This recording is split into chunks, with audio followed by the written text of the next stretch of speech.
La parola di vita di marzo 2023 è una frase di San Paolo che si rivolge agli Efesini, capitolo 5, versetti 8-9, là dove dice: «Comportatevi perciò come figli della luce.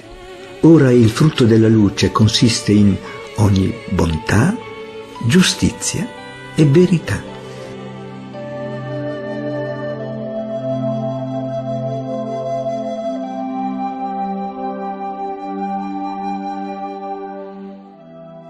Paolo scrive alla comunità di Efeso, una città grande e imponente dove aveva vissuto battezzando ed evangelizzando.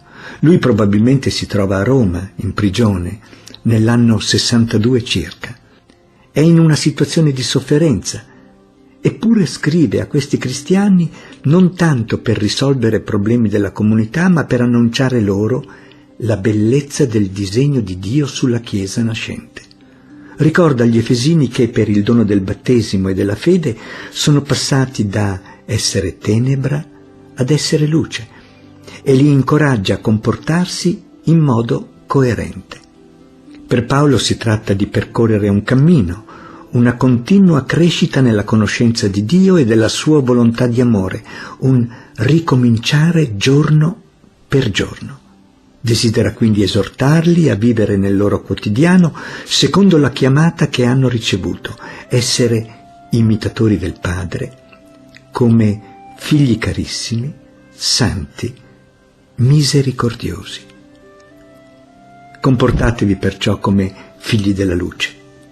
Ora il frutto della luce consiste in ogni bontà, giustizia e verità.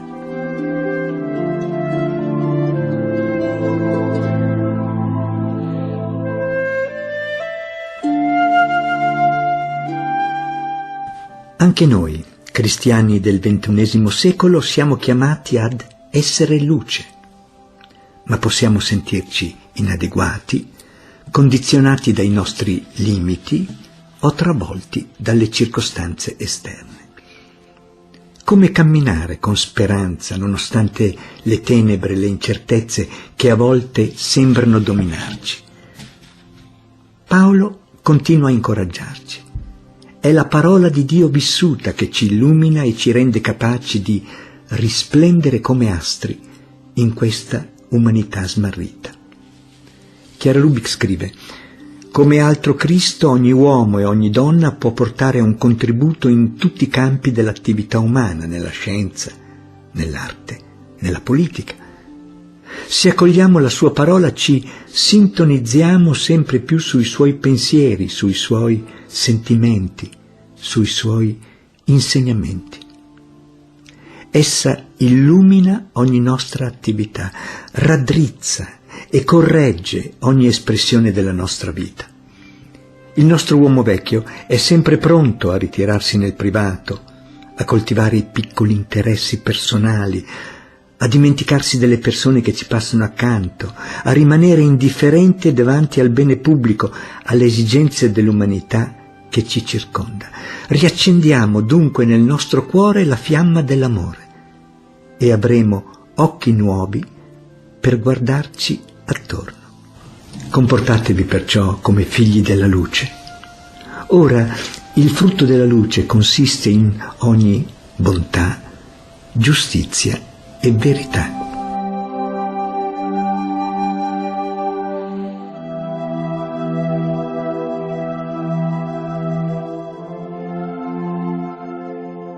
La luce del Vangelo, vissuto da singoli e comunità, porta speranza e rafforza legami sociali, anche quando calamità come il Covid causano dolore e aggravano le povertà.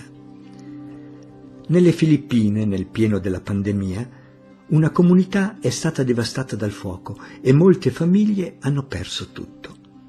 Racconta Jun: anche se siamo poveri, mia moglie Flora ed io avevamo il forte desiderio di aiutare.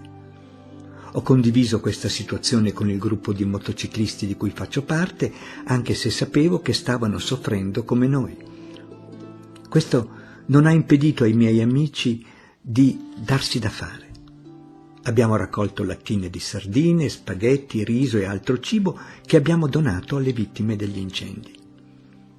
Spesso mia moglie ed io ci sentiamo scoraggiati al pensiero di cosa ci riserva il futuro. Ma ci ricordiamo sempre della frase del Vangelo che dice: chi vuol salvare la sua vita la perderà, ma chi la perde per causa mia e del Vangelo la troverà.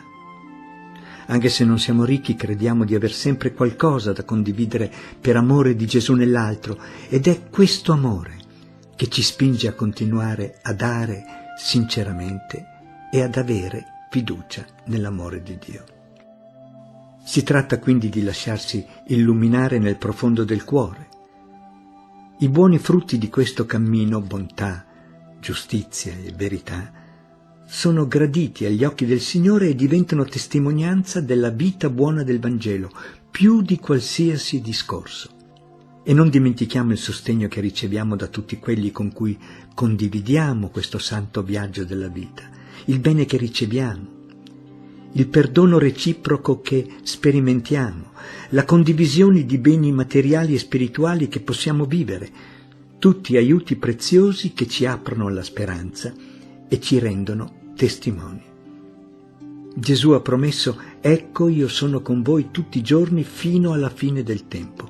Egli, il risorto, sorgente della nostra vita cristiana, è sempre con noi nella preghiera comune e nell'amore reciproco, a scaldare il nostro cuore ed illuminare la nostra mente. Comportatevi perciò come figli della luce. Ora il frutto della luce consiste in ogni bontà, giustizia e verità.